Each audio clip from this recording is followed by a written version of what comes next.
I'm Kristen Graham. I'm an education reporter at the Philadelphia Inquirer, and I cover Philadelphia public schools.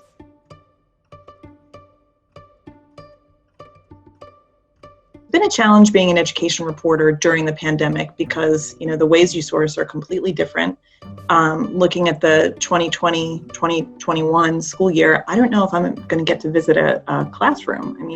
I say, and it sounds cheesy, but I always say the best part of my job is getting into classrooms to talk to students and to teachers. And I don't know if that's necessarily going to happen. Obviously, I'm sure I'll be Zooming into classes and have covered school board meetings virtually, things like that. And obviously, social media has made it easier to connect with people in some ways, but, that in-person contact you really can't replace.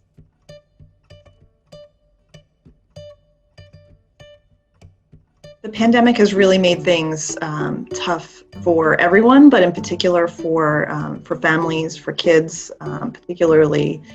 I think it's really laid bare some, divisions. We always talk about the haves and have-nots, districts that are well-funded, districts that are not. But, even when we looked at how quickly students were able to get online, in Philadelphia, where technology was more of an issue and internet connectivity was more of an issue, students went weeks and weeks without new instruction, computer-based instruction. And we saw in a lot of suburban districts and wealthier private schools that kids kind of got online without skipping a beat. And so, I think the pandemic has really deepened the inequalities.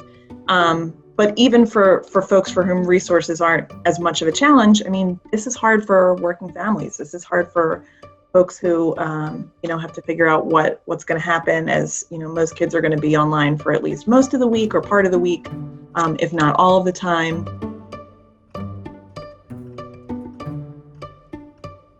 Schools will be profoundly changed by this. And, that doesn't mean that suddenly everyone's going to be online and we can go back into classrooms. I think everyone says this is going to be profoundly changed, but at the same time, they're saying we realize how important that classroom experience is. Digital education works for some kids. Some kids are thriving. Some kids, really cyber school is their thing.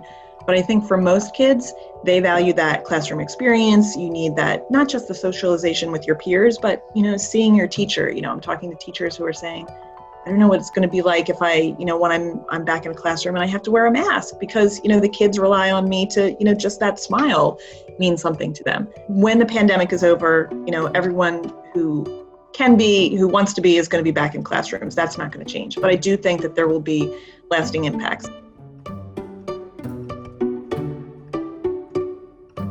Specifically for Philadelphia, what I've heard from Dr. Haidt and leaders is there's going to be a focus right away on social and emotional learning. There's a plan called Healing Together, which is going to focus on, look, for some kids, school is kind of that anchor, and how do we recover from that? So first, a focus on social and emotional, and then kind of an assessment of kids' skills.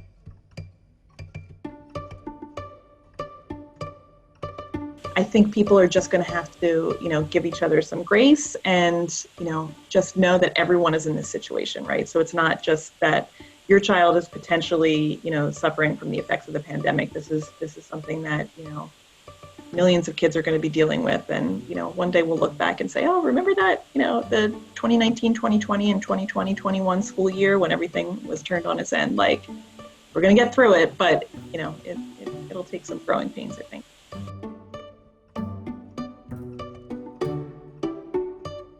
I see myself and other education reporters as performing a vital service.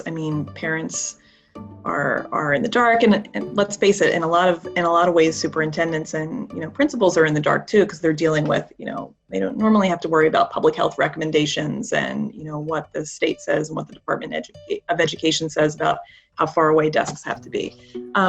But I feel like education reporters are asking really important questions and, holding officials accountable. We're kind of doing what we do normally on a scale that, people are really watching, right? Like this is really important. Normally what we do is important, but I think, in these times of crisis, we're holding folks accountable. I always view things with, a reporter's lens, but for me now, covering the education during a pandemic, like, I'm really feeling that parent lens too, because, when I'm talking to parents who are panicked about childcare, I'm thinking, well, me too. So, yeah, it's a really interesting time to be covering what I'm covering because I feel it pretty keenly. It's going to be a year unlike any other, I think.